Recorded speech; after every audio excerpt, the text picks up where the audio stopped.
Your first home doesn't have to be your forever home. I'm gonna say that again because somebody's Pinterest board just got offended. Your first home does not have to be your forever home.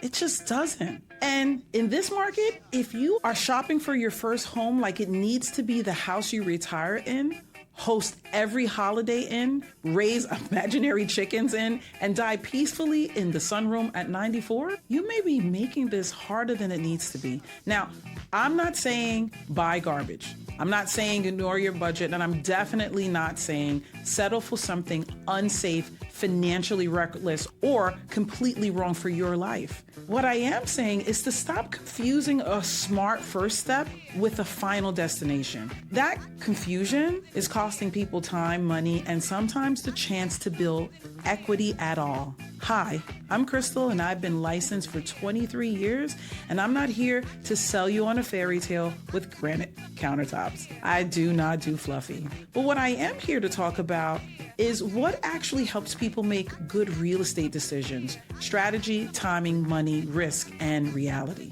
And reality right now is that first-time homebuyers are getting squeezed from every direction. Prices are high. Mortgage rates are not exactly handing out hugs. Inventory is still tight in a lot of markets. Rent is expensive. Childcare, woof, that's expensive. Student loans, rude. Groceries are rude. Everything is rude. So if you feel like buying a home is harder than it used to be, you're not imagining it. The National Association of Realtors reported that first-time home buyers made up only 21% of the market in 2025, an all-time low compared with the historical share of around 40%. That is not because an entire generation forgot how to budget. It's because the math changed. But when the math changes, or the math is not mathing, the strategy has to change too. Let's talk about the forever home trap. This is when first-time homebuyers say, I do not want to move twice.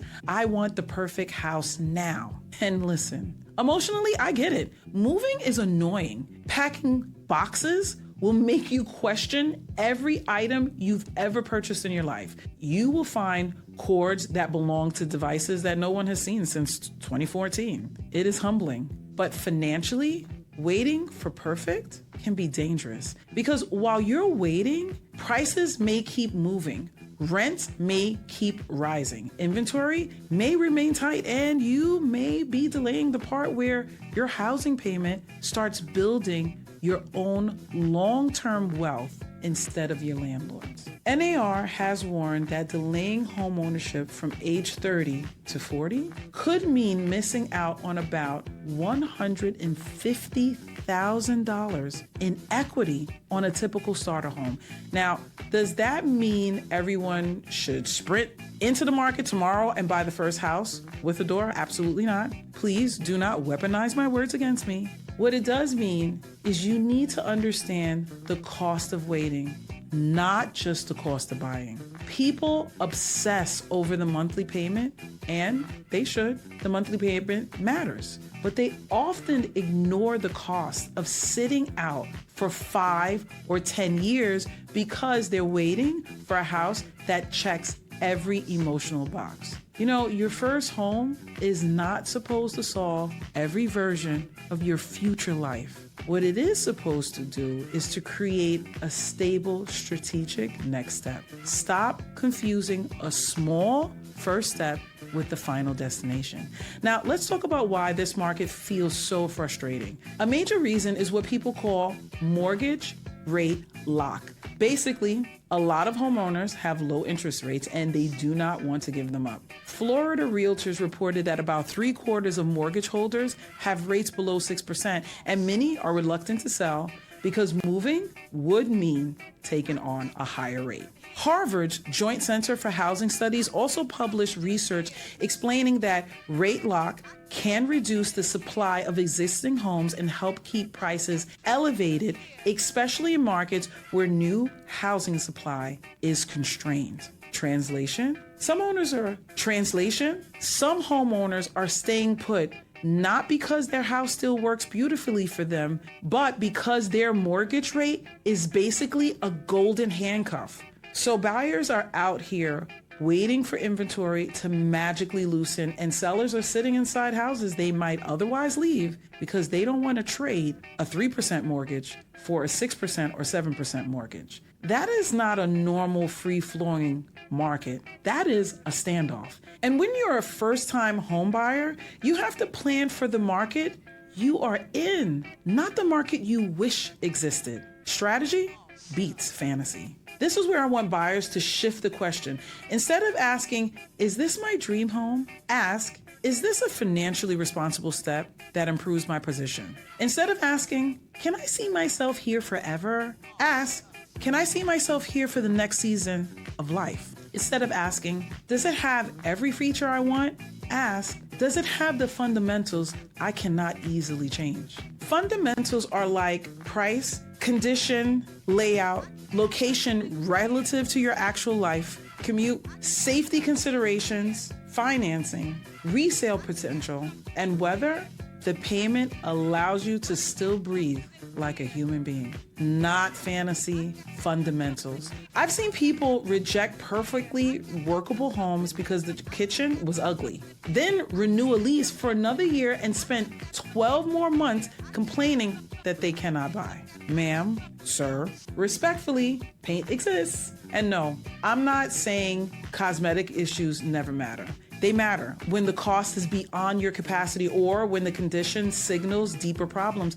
But if you are letting beige tile keep you from home ownership while the market keeps moving, we need to have a loving but firm conversation. The first home is often a stepping stone. You buy something you can afford, you live in it, you maintain it. Maybe you improve it. Maybe your income changes. Maybe the market changes. Maybe life changes. Then later, you use that equity or experience to make the next move.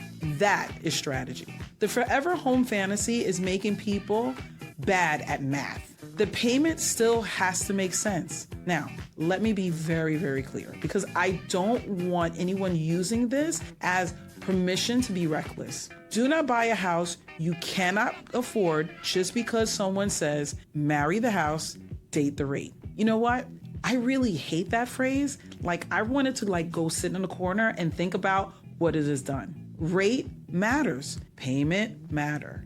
Cash reserves are significant. They really matter. Maintenance matters. Insurance, taxes, your life matters. A smart starter home is not a financial chokehold with a front porch. The Mortgage Report's 2026 first-time buyer guidance included a consistent theme from experts. Buyers need to explore programs and loan structures, but they should not stretch the budget too thin. That is the balance. You do not need to be perfect. You need to be sustainable. That means before you fall in love with a house, you need to know your numbers, not vibes, numbers. What is your comfortable payment? What is your maximum payment? How much cash do you need after closing? What repairs could come up? What happens if your car needs tires 3 weeks after closing because, cars love drama? What happens if your hours change? What happens if the property taxes or insurance shift? Buying strategically means you are not just asking, can I get approved? You're asking, can I live with this decision? Those are not the same question. A lot of buyers assume there is one path. Save 20%, get a 30-year fixed mortgage, find the perfect house, and live happily ever after. That path exists, but it is not the only path. Depending on your situation, you may need to explore down payments assistance, local or state programs, conventional low down payment options, FHA loans, VA loans if eligible, USDA loans where eligible, seller paid closing costs, seller paid rate buy downs, builder incentives, assumable loans, or grant options. This is why your first conversation should not be with Zillow at midnight. Zillow will not talk you off the ledge. Zillow will show you a house you cannot afford and then follow you around the internet for 3 weeks like a needy ex. Talk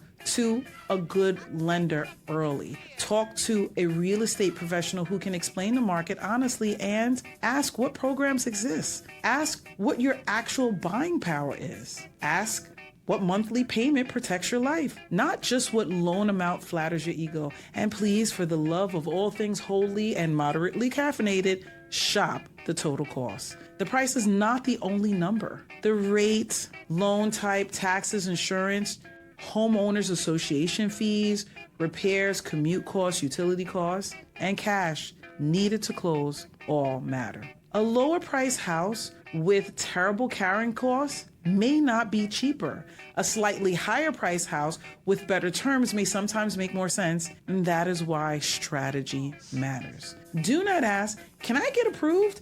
Ask, can I live with this decision? It's not the same question. If I were sitting across from somebody I cared about, here's what I would tell them. First, stop shopping emotionally before you know your numbers. It's a setup. Second, define what is non-negotiable and what is just preference wearing a dramatic hat. Third, do not wait for the market to become easy. It may not. You need a strategy for the market that exists. Fourth, do not let fear make the decision for you. Fear will either make you overpay because you panic, or it will make you sit still forever because every option feels scary. Fifth, remember that buying a first home is not a marriage vow to a property.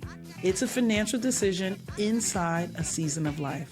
And finally, do not take advice from people who bought in a completely different market and think their experience translates perfectly to yours. You know what? I love our parents. I love our elders. I love anybody who survived 14% interest rates and wants to tell us about it at Thanksgiving. Truly respect. But if someone bought their first house for the price of a lightly used SUV and now wants to lecture you about sacrifice, you are allowed to smile politely and then get updated advice. The market has changed. The strategy has changed with it. The strategic starter home filter.